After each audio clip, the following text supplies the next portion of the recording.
Hello, here's some beats by Dr. Dre. We bought off of dhgate.com. The seller was Churchill. Whatever you do, stay away from this seller. Do not buy any beats or any other product from this seller.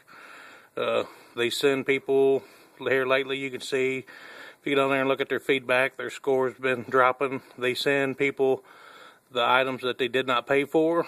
They don't send you the correct items.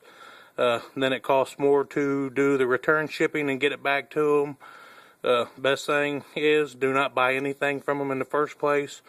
As you can see, we ordered red studios with red ear cups, and what they sent us these here red ones with the black ear cups.